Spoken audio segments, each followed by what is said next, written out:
নিত্য প্রয়োজনীয় জিনিসের মূল্য বৃদ্ধির কারণে নাবিশ্বাস বাংলাদেশের সাধারণ মানুষের। তো প্রিয় দর্শক, দৈনিক পূর্ব দিগান্ত অনলাইন প্ল্যাটফর্ম থেকে আমি সঞ্জিত কুমার দে। তো আমরা এখন আছি কামারপাড়ার যে পাইকারি যে বাজার, সেই বাজারে মূলত এই বাজারে আপনার তরি তরকারি থেকে শুরু করে পেঁয়াজ রসুন থেকে শুরু করে বিভিন্ন ধরনের মশলা পাইকারি রেটে বিক্রয়, এবং এগুলি উত্তরা সহ টঙ্গী উত্তরা সহ বিভিন্ন প্রান্তে এগুলো পৌঁছে যায়। তো আসুন আমরা এই আড়তে কথা বলি, সঙ্গে থাকুন।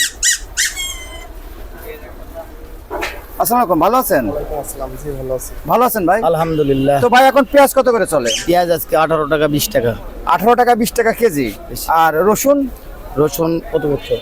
30-32 কি কেজি মাত্র? মানে দেশিটা? মাত্র কৃষক শেষ, কৃষক কথাবার্তা নাই। আর যেটা ইম্পোর্টের ওটা বিদেশিটা? বর্তমান ইনপুট নাই। এই দেশি যে আমরা যা যেগুলো আছে সব বড়গুলো দেশি। দেখছি বাজারে, ওগুলো আপনারা বিক্রি করছেন না? বড়গুলো সব দেশি, এগুলো বড় দেশি।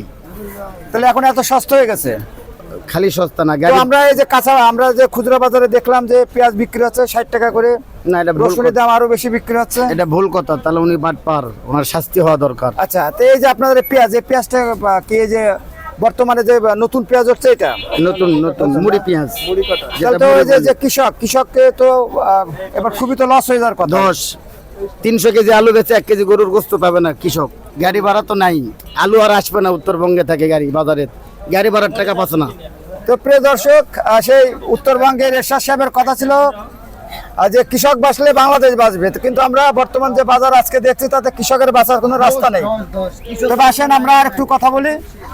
দর্শক সঙ্গে থাকেন, আমরা আলুর বাজারটা একটু জেনে নিই। এই যে আলু, আসলে আলু কি দামে বিক্রি হচ্ছে আমরা একটু জেনে নিই। দর্শক সঙ্গে থাকুন। আসসালামু আলাইকুম ভাই, ভালো আছেন? জি ভাই, ভালো আছি। ভাই আলুটা কোন এলাকার এটা? রংপুর। রংপুরের না? জি। তো এগুলো কত বিক্রি করছেন, কত করে এগুলো? 60 টাকা 8 টাকা ভাই। তো আমরা তো দেখলাম রংপুরের দিকে 2 টাকা কেজি আলু বিক্রি হচ্ছে, সেটা এখানে 60 টাকা 8 টাকা হয়ে যাচ্ছে। আর বাজারে দেখলাম আমরা 20 টাকা বিক্রি হয়ে যাচ্ছে। জি। তো এই যে 8 টাকার আলু আছে, 20 টাকা বিক্রি আছে, এটা তো বেশ ভালো লাভ করছে। কিন্তু কৃষক 2 টাকা বিক্রি করে সে আলু 60 টাকায় বিক্রি আছে। তো এই যে কৃষকরা দাম পাচ্ছেন, এই বিষয়ে আপনার মতামতটা কি? আসলে এইভাবে কি কৃষকরা কি আর আলু কি উৎপাদন করবে? আপনার কাছে কি মনে হয়? না, কৃষকেরা অবশ্যই উৎপাদন করবে, কিন্তু আসলে দাম পাচ্ছে না, তারা অনেক কষ্টের ফলাফলটা তারা পাচ্ছে না।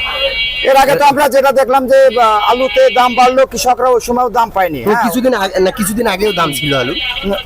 সে সময় তো কৃষকরা দাম পায়নি। সে সময় তো আমরা দেখেছি যে যা দাম পান সেটা হচ্ছে আপনাদের মতো ব্যবসায়ী